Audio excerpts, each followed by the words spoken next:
Hi, I'm Aaron, and I just finished mounting this TV on the wall. I'm going to explain everything that I did step by step, from choosing a mount location, finding wall studs, avoiding pipes and wiring, and securing the mount. And after the demonstration, I'll be linking to a separate video about hiding the TV's power cord and cables. Now this is just a little 32-incher, but the process is the same no matter the TV size. So if you have a smaller TV like mine, a huge 90-incher, or something in between, no problem. I'll be mounting this TV on a full motion articulating wall mount. And this installation is on drywall with wood framing. All the tools I use in this video will be conveniently listed in the description below. Now let me show you what I did. First, I need to determine where to install the mount. The general rule of thumb for TV mounting is to choose a position that is at or close to eye level when viewing. To help me visualize my install, I slice up some cardboard to match the dimensions of my TV. You can even use the box the TV comes in if you are short on scrap cardboard. Now, once I've made a cardboard TV, I tape it up to the wall and I test it out from all the different viewing areas, making any adjustments until I'm completely satisfied. After I have my perfect TV location, I outline the corners with some painter's tape and put my template to the side. And let's get this furniture out of the way too. We need to mount this TV securely, and there's no better way than by bolting the mount to the wall studs. To locate the studs, I grab a stud finder. I slowly glide the stud finder across the wall, and it lights up showing the entire profile of the stud. For this wall mount, we're going to need to find two studs. So first we find one stud, and then 16 inches or so from the first stud, we find a second stud. I can easily see where the stud center is with this stud finder. I tape off and mark those studs for reference. If you don't find the stud center, then there are some undesirable things that could happen. You could either wind up with a poorly secured bolt, or if a wire is running vertically along the stud, well, let's just say that might not be ideal. Now, if you have a precision gizmo like mine, then wonderful. However, if you have trust issues with your stud finder, or it is simply unable to find a stud center, then rest assured we're going to go through how to confirm you have found a stud and identify the center point a little later in this video. Now let's have a quick chat about pipes and wires that could be hidden within the wall. Typically, pipes and wires are either run horizontally through the studs or vertically in between the studs. Most of the time, pipes and wires run horizontally are typically found in the lower third of the wall. So unless you are mounting the TV unusually low, you are not as likely to encounter these lateral hazards when drilling into a stud. Even so, you should still take care to check both sides of the wall to see if there are any obvious signs of unusually high electrical, plumbing, or other fixtures that may lead you to believe there is a potential hidden hazard higher than normal. Now, what about pipes and wires running vertically in between or along the studs? Well, when I was scanning the wall, I actually had an odd vertical reading with my stud finder. I know this is not likely a stud. Here's how. My home stud spacing is 16 inches on center, and this one is not spaced anything like that. With a backup magnetic stud finder, I also determined that there's no drywall screws here, like there are on the surrounding studs. So what is it?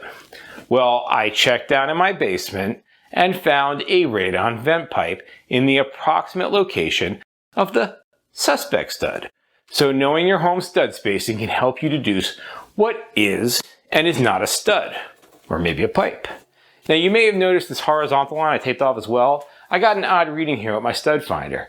I'm going to avoid it, but I'm quite confident that this is not a serious hazard. My best guess is that this is either something to secure the vent pipe or some sort of fire blocking. I did check both sides of the wall, and there is no evidence of plumbing or any other potential drilling hazard. Can I know 100% that I won't hit a pipe or wire based on my observations alone? No. But the odds are very low in this situation, and I'm comfortable with that. Now, if you need more certainty, or you suspect a hazard, then you can invest in a stud finder or other tools with additional detection capabilities. Alternatively, a low-tech approach is to make a small hole and then use something like a wire coat hanger to probe the inside of the wall cavity and feel around. For now, using these tips will help to reduce the odds of you drilling into something undesirable. Now, I'm hoping to make a more thorough video on avoiding pipes, wires, and other hazards in the future. So if that's something you're interested in, you can subscribe to my channel.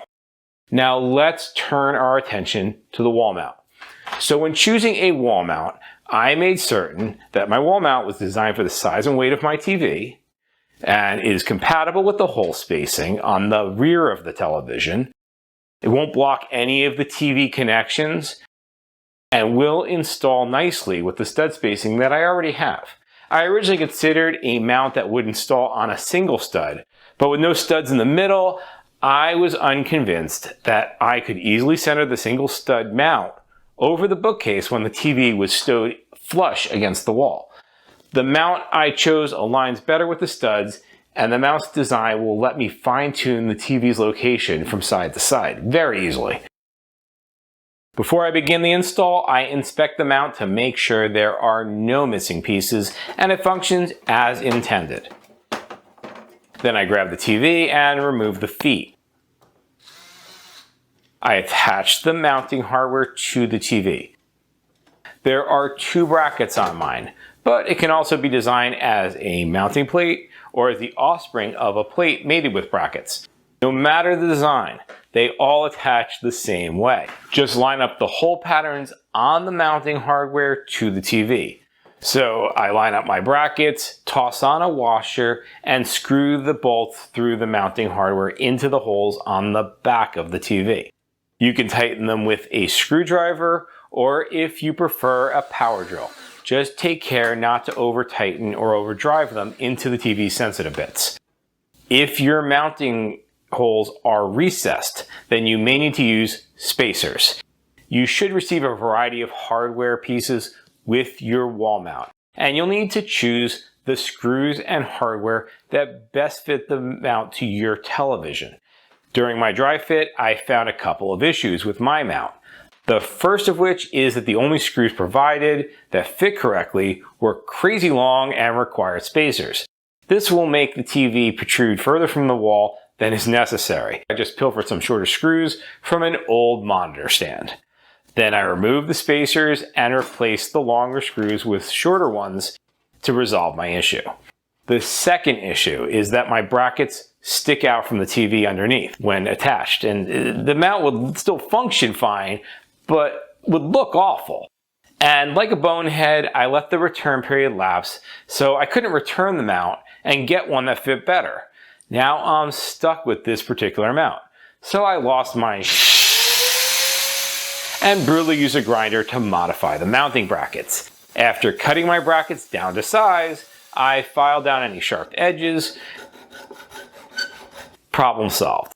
So the moral of the story is to dry fit your mount before the return period runs out. Now that we have the TV brackets attached, I place my wall mount into the brackets on the back of the TV and then measure down from the top of the TV to the top of the mount assembly that attaches to the wall. I take that measurement and I transfer it down from the top of my TV location outline. This is where I want to attach the top of the mount in order to position my TV at the proper height. Now, if you have an appropriate size level, you can turn that mark into a level line from stud to stud. Alternatively, you can use a smaller level and the mount as a straight edge. Before we go any further, I have a quick favor to ask you. If you are finding this video helpful, go ahead and let me know by giving me a like down below. If not, then please give me some tips on how I could do better next time in the comments. Thanks. Now let's get back to it. So if you had any problems finding the ooey gooey stud centers, then now's the time to locate them. Since I know exactly where the bracket will be placed, I can probe the wall in areas where I know the holes will be obscured or covered by the mount. Now you can use a small finishing nail or a drill bit, something less than an inch long. Any wiring on the wall run vertically along the studs should be deeper than this. And by doing it this way, there will be no need to touch up anything. Now, I'll hold the mount up against the line, then align the holes with the stud centers, and mark off my first drill hole. If your mount came with a template, then you can use that instead. It's time to drill. Now, if you crave max safety and there are outlets nearby, you can turn them off at the electrical panel. Now, my mount instructions recommended a bit size for drilling the holes for the wall mounting bolts. If it didn't for some reason, then I would simply use a bit that is equivalent to the diameter of the bolt core, but not the threads of the bolt. The entirety of the threads should be visible if you hold the bolt behind the bit. So I set my drill chuck to full throttle, then drilled out my first mark. Once drilled, I take the bolt and a washer and affix the mount to the wall. I tightened it with a fancy pants socket adapter that you can stick in a drill and then attach to a socket. But a regular socket wrench will work too. At this point, I don't tighten all of the way. Instead, I line up the mount with the other hole, double check again for level, and then mark my next hole. Then I drill it out and install my second bolt. Before I tighten it down all the way, let's get this tape on the studs and the obstructions out of the way. Then I tighten these bolts all the way down with a simple socket wrench. Snug is fine, do not over tighten. I could have done it with the drill too. One more quick check to the level just to make sure everything is still in alignment. If it slips out of level, then loosen the bolts, adjust the mount, and retighten to fine tune. Now let's drill out those bottom bolt locations. And then I can just secure those two bolts until snug, just like I did with the top two bolts. So I put on the TV and center the brackets with our TV outline. And since this is an adjustable mount, we can pull it out of the wall to access locking mechanisms and tighten them with a screwdriver. Clean up the floor, and let's put the furniture back. And oh yeah, remove any remaining tape from the wall. Restore power if necessary. Plug it in to the outlet I'm installing in my next video. So now you can sit back, relax, and watch that video on how to hide the wires. Thanks for watching.